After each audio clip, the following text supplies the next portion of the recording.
విజేత ఏఆర్ రెహమాన్ తెలుగు చిత్రం పెద్దిలో సంగీతం సమకూరుస్తున్నారు.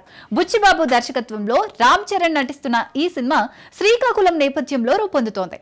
రెహమాన్ మాస్ బీట్ తో ఆకట్టుకోనున్నారు. ఏఆర్ రెహమాన్ సంగీతం తెలుగు సినిమాకు మరోసారి జాదూ చేయనుంది.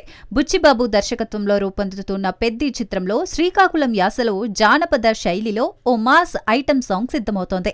రామ్ చరణ్ హీరో కావడంతో రెహమాన్ బిజీ షెడ్యూల్లోనూ ఈ ప్రాజెక్టుకు సమయం కేటాయించారు. గతంలో తెలుగు ప్రేక్షకులను పూర్తిగా ఆకట్టుకోలేకపోయిన రెహమాన్ ఈసారి శ్రీకాకుళం నేపథ్యంతో మాస్ బీటుతో సంచలనం సృష్టించేందుకు సిద్ధమవుతున్నారు. ఈ సినిమా సంగీతంపై అంచనాలు ఆకాశాన్ని తాకుతున్నాయి.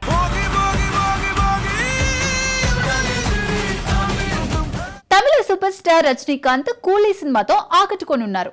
లోకేష్ కనకరాజు దర్శకత్వంలో రూపొందుతున్న ఈ చిత్రం యాక్షన్ ఎంటర్టైనర్ గా తెరకెక్కుతోంది. రజనీ మరో కొత్త ప్రాజెక్టుకు కూడా గ్రీన్ సిగ్నల్ ఇచ్చారని సమాచారం.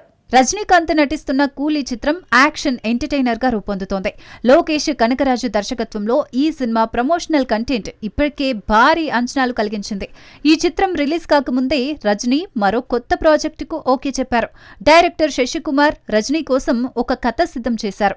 ఈ కథ రజనీకి నచ్చడంతో గ్రీన్ సిగ్నల్ లభించిందని కోలీవుడ్ వర్గాలు చెబుతున్నాయి. అలాగే రజనీ జైలర్ 2 చిత్రాన్ని నెల్సన్ దర్శకత్వంలో తెరకెక్కించనున్నారు.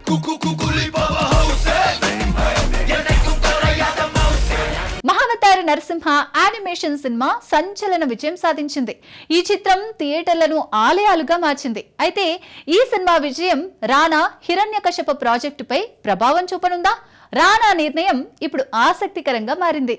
మహావతార నరసింహ యానిమేషన్ చిత్రం భారతీయ సినిమా రంగంలో సంచలనం సృష్టించింది. ఈ చిత్రం థియేటర్లను ఆలయాలుగా మార్చి ప్రేక్షకులను ఆకట్టుకుంది. అయితే ఈ విజయం రానా దగ్గుబాటి హిరణ్యకశప ప్రాజెక్టుపై ప్రభావం చూపనుంది.